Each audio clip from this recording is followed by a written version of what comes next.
स्वागत है आपका वारदात पर, जहां हम आपको लेकर आते हैं ऐसे किस्से और कहानियां जो आपको सोचने पर मजबूर कर देंगी। ऐसी घटनाएं जो अंधेरे में छुपी हुई होती हैं, लेकिन उनका साया जिंदगी भर हमारे साथ रहता है। आज की हमारी कहानी है एक ऐसी लड़की की जिसने अपनी पढ़ाई के लिए अमेरिका का रुख किया, लेकिन वहां कुछ ऐसा हुआ जिसने उसकी जिंदगी और उसके परिवार को हिलाकर रख दिया। ये है महिमा की रहस्यमयी कहानी।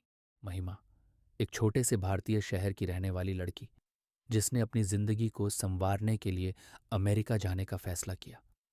उसकी माँ उसे प्यार से विदा करती है, लेकिन दिल में एक अजीब सी चिंता छुपाए रखती है।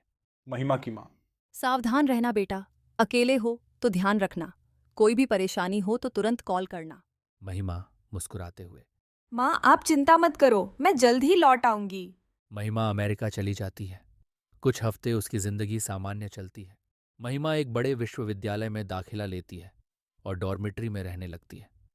शुरुआत में सब कुछ सामान्य लगता है, पर जल्द ही उसके साथ कुछ अजीब घटनाएं होने लगती हैं। एक रात उसे अपने दरवाजे पर खटखट की आवाज़ सुनाई देती है। जब वह दरवाज़ा खोलती है तो सामने कोई नहीं होता। एक पुरानी चिट्ठी पड़ी मिलती है जिसमें सिर्फ इतना लिखा होता है, तुम्हारा समय आ गया है। महिमा आश्चर्यचकित और डरी हुई। ये क्या है? कोई मजाक कर रहा है क्या? वह इस घटना को एक संयोग समझकर नज़रअंदाज कर देती है, लेकिन उसके बाद अजीब अजीब घटनाएं बढ़ने लगती हैं। कभी कमरे में ठंडी हवा का झोंका, तो कभी अचानक किसी के कदमों की आवाज़ सुनाई देती है। वह अपने दोस्तों को बताती है, लेकिन कोई उसकी बात पर यकीन नहीं करता। महिमा। कुछ तो है यहाँ, मुझे किसी के होने का एहसास होता है। इसी बीच भारत में महिमा के घर पर भी अजीब घटनाएं होने लगती हैं। उसकी माँ को रात में डरावने सपने आने लगते हैं, जिनमें महिमा की आवाज़ सुनाई देती है। घर में अचानक चीज़ें हिलने डुलने लगती हैं और कभी-कभी बिना कारण दरवाजे अपने आप खुलने लगते हैं। महिमा की माँ डरी हुई। महिमा बेटा, तुम ठीक तो हो ना? महिमा की माँ उसे कॉल करती है, लेकिन कॉल में अजीब सी आवाज़ें और शोर आते हैं। कुछ महीनों बाद महिमा वापस भारत लौटती है, लेकिन वह पहले जैसी नहीं लगती। उसके चेहरे पर हमेशा एक डर और चिंता दिखाई देती है। महिमा की माँ चिंतित। तुम ठीक हो ना बेटा? तुम बहुत थकी और परेशान लग रही हो। महिमा धीमे स्वर में। माँ वहाँ कुछ सही नहीं था, मुझे अजीब अजीब चीजें महसूस हो रही थीं। रात में महिमा अपने कमरे में अकेली होती है। तभी अचानक कमरे की लाइट्स बुझ जाती हैं और वहीं खटखटाने की आवाज़ फिर से सुनाई देती है। महिमा दरवाजे के पास जाती है और दरवाज़ा अपने आप खुल जाता है। वह एक छाया देखती है जो उसकी तरफ बढ़ रही होती है और फिर अचानक गायब हो जाती है। महिमा की ये हालत देखकर उसकी माँ उसे गांव के एक पुराने पुजारी के पास ले जाती है।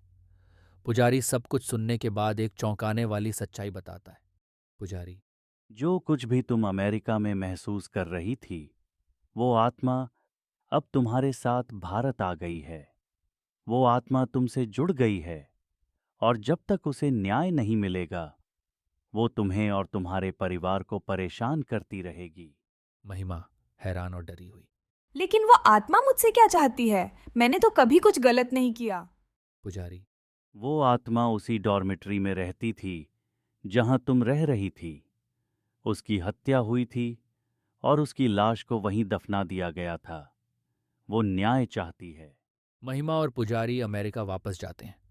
पुलिस की मदद से उन्हें पता चलता है कि जिस डॉर्मिटरी में महिमा रह रही थी, वो एक पुराने कब्रिस्तान पर बनी थी। वहां एक युवा लड़की की लाश दबी हुई थी, जिसकी हत्या कई साल पहले कर दी गई थी। महिमा। वो आत्मा मुझे मदद के लिए बुला रही थी, मुझे पहले ही समझ जाना चाहिए था। उस लड़की की लाश को बाहर निकाला गया और उसका उचित अंतिम संस्कार किया गया। आत्मा को आखिरकार मुक्ति मिल गई। महिमा भारत वापस लौटी, इस बार शांति और राहत महसूस करते हुए। महिमा की माँ मुस्कुराते हुए। अब सब ठीक है ना? महिमा मुस्कुराते हुए। हाँ माँ, अब सब ठीक है। तो ये थी महिमा की कहानी, जो एक साधारण पढ़ाई के सफ़र से शुरू हुई, लेकिन खत्म हुई एक डरावने रहस्य के खुलासे के साथ। क्या आप ऐसी और कहानियां सुनना चाहते हैं? तो जुड़े रहिए हमारे साथ वारदात पर। अगली बार फिर लौटेंगे एक और रहस्यमयी कहानी के साथ।